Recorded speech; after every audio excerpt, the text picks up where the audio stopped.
instead of oxygen atom, we are now calling as molecule. This is called as diatomic molecule. Now, this oxygen is having atomic number 8. The electronic configuration is 2, 6.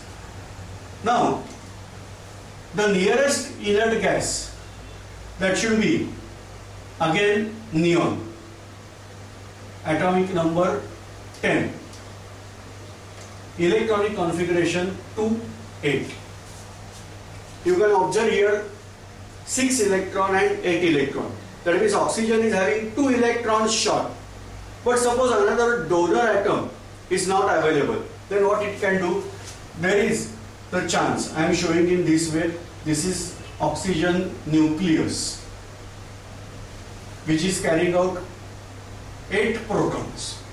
This is first orbital of oxygen, which is having 2 electrons. This is second orbital of oxygen. Now, there is overlap of another oxygen orbital over here.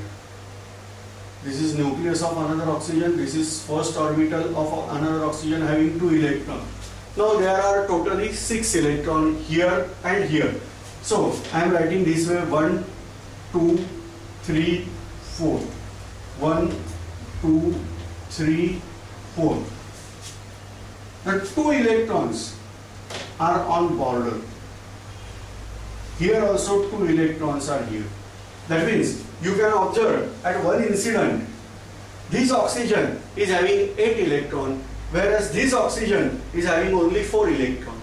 But another incident, you can observe that this oxygen is having 8 electrons, this oxygen is having 4 electrons.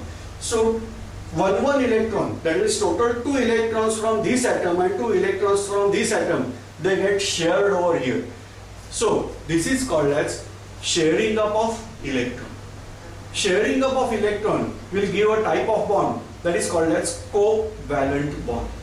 So whenever sharing up of electron is carried out, there is no problem of charged atom or say ion formation.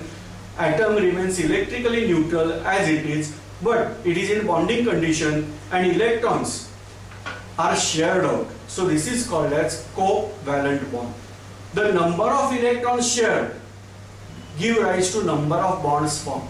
Say for example, 1 pair of electron is shared, that means 1 bond is formed. If 2 pair of electron, let us discuss here, hydrogen. Hydrogen is having atomic number 1, that means it's having 1 electron only. So instead of this, we can go here, first orbit only, and this is 1 electron here and 1 electron here. So nearest inert gas is helium, having atomic number 2. Electronic configuration is also 2. So just find out here 2 electrons are there. 1 from this hydrogen, 1 from this hydrogen. So at one incident, duplet is complete for 1 hydrogen. At another incident, duplet is complete for another hydrogen. So this way, these hydrogens are sharing out 1 electron each. So net number of electrons shared 2. So bond formed between hydrogen and hydrogen, we have to say only 1 bond is formed between hydrogen and hydrogen.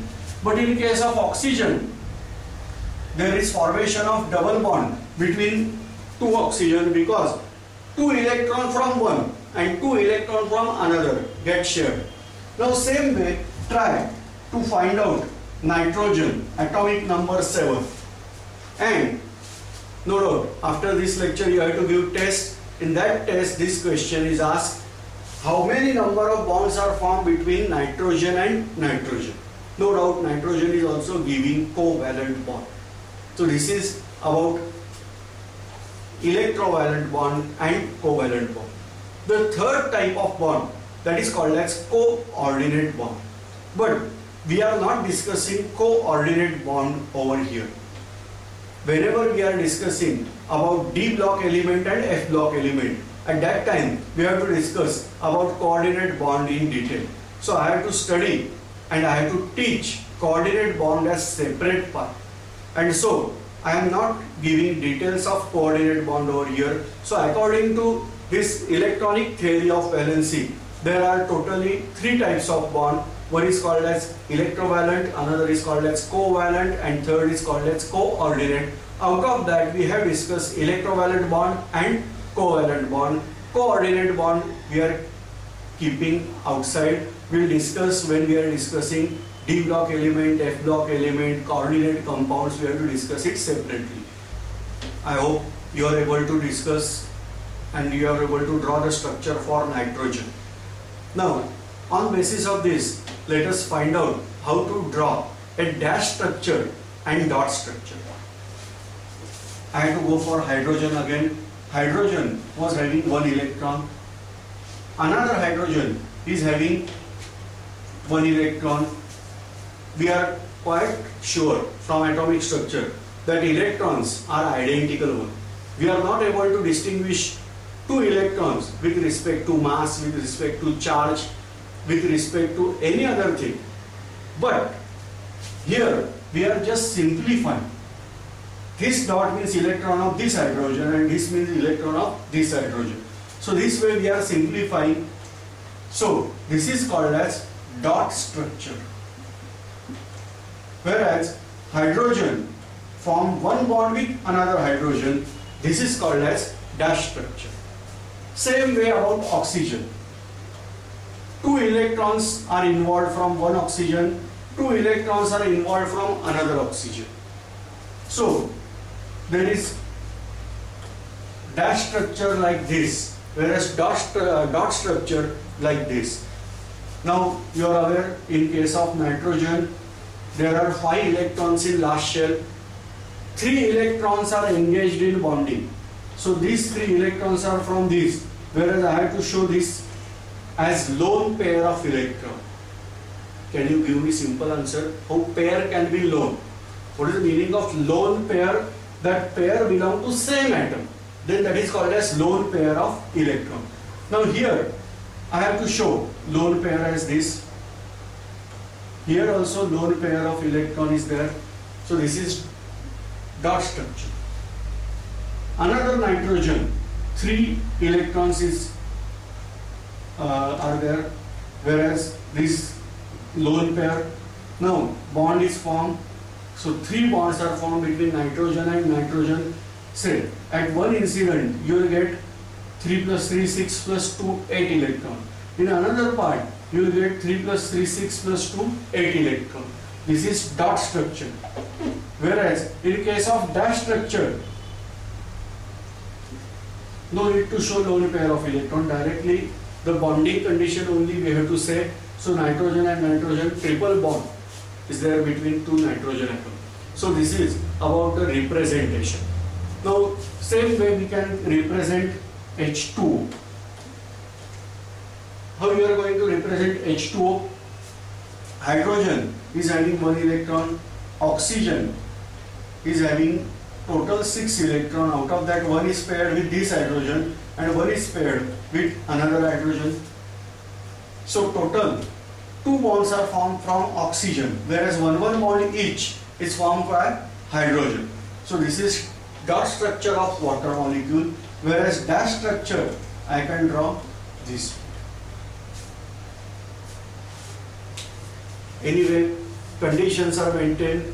Here hydrogen is having 2 electrons,